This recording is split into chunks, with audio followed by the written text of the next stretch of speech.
ಹೋದ ಬಾರಿ ತಪ್ಪೋಗಿದ್ದು ನನಗೆ ತಪ್ಪಿದ್ದು ನನಗೆ ಟಿಕೆಟ್ ತಪ್ಪಿದ್ದು ನನ್ನ ಕಡೆಯಿಂದ. ಅಂದ್ರೆ ನಾನು ಯಾವುದೋ ಒಂದು ಕಾರಣಾಂತರದಿಂದ ಯಾವುದೋ ಒಂದು ಸಮಸ್ಯೆಗಳಿದ್ದು, ಹಾಗಾಗಿ ನಾನು ಸ್ವಲ್ಪ ಹಿಂದೆ ಸರಿದಿದ್ದೆ. ಅದರ ಪರಿಣಾಮವಾಗಿ ಟಿಕೆಟ್ ತಪ್ಪು. ಆದ್ರೆ ಈಗ ಯಾವುದೇ ಸಮಸ್ಯೆಗಳಿಲ್ಲ. ನಾನು ಹೈಕಮಾಂಡ್ ಕೂಡ ಮುಂದೆ ಅವ್ರಿಗೆ ಹೇಳ್ತೀನಿ.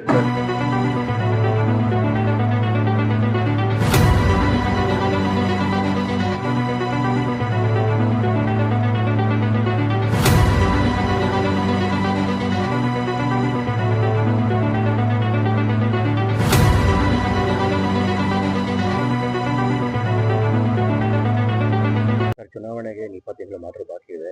ನಿಮ್ಮ ತಯಾರಿ ಹೇಗಿದೆ? ನೀವು ಆಕಾಂಕ್ಷಿ ಅನ್ನುವಂತ ಹೇಳ್ಕೊಂಡೇ ಬರ್ತಾ ಇದ್ದೀರಾ, ಹೇಗೆ ಸರ್?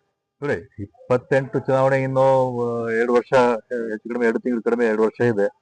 ನಮ್ಮ ಏನು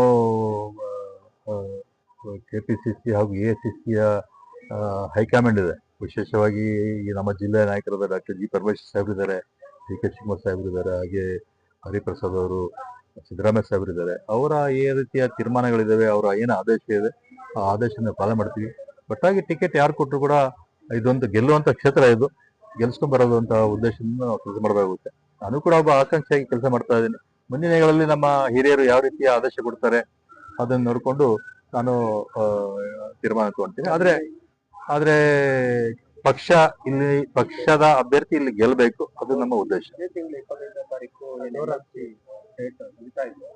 ತಾವು ಕೂಡ ಹೆಸರು ಹೋಗಿದೆ ಅದು ನನಗೆ ಗೊತ್ತಿಲ್ಲ.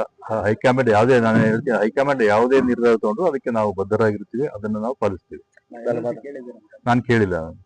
ಇಸ್ಮಾಲ್ ಅಹಮದ್ ಅವರಿಗೆ ಟಿಕೆಟ್ ಕೊಡಬೇಕು, ಈ ಸಲ ಗೆಲ್ತಾರೆ, ಶಾಸಕರಾಗ್ತಾರೆ ಅಂತೇಳಿ ಅವರ ಅಭಿಮಾನಿಗಳು ಬೆಂಬಲಿಗರು ಈಗಾಗಲೇ ಕೂಡ ನೋಡಿ, ಅಂತಿಮವಾಗಿ ಟಿಕೆಟ್ ಕೊಡೋದು ಹೈಕಮಾಂಡ್ ಏನು ನಿರ್ಧಾರ ತಗೊಳ್ತದೆ, ಅದು ಹೈಕಮಾಂಡ್ ಒಂದು ಟಿಕೆಟ್ ಕೊಡುವಾಗ ಒಂದು ಸರ್ವೆ ಮಾಡ್ತಾರೆ, ಯಾರು ಗೆಲ್ಲುವಂತ ಅಭ್ಯರ್ಥಿ ಇರ್ತಾರೆ. ಹೋದ ಬಾರಿ ತಪ್ಪೋಗಿದ್ದು ನನಗೆ ಟಿಕೆಟ್ ತಪ್ಪಿದ್ದು ನನ್ನ ಕಡೆಯಿಂದ. ಅಂದ್ರೆ ನಾನು ಯಾವುದೋ ಒಂದು ಕಾರಣಾಂತರದಿಂದ ಯಾವುದೋ ಒಂದು ಸಮಸ್ಯೆಗಳಿದ್ದು, ಹಾಗಾಗಿ ನಾನು ಸ್ವಲ್ಪ ಹಿಂದೆ ಸರಿದಿದ್ದೆ. ಅದರ ಪರಿಣಾಮವಾಗಿ ಟಿಕೆಟ್ ತಪ್ಪು. ಆದ್ರೆ ಈಗ ಯಾವುದೇ ಸಮಸ್ಯೆಗಳಿಲ್ಲ.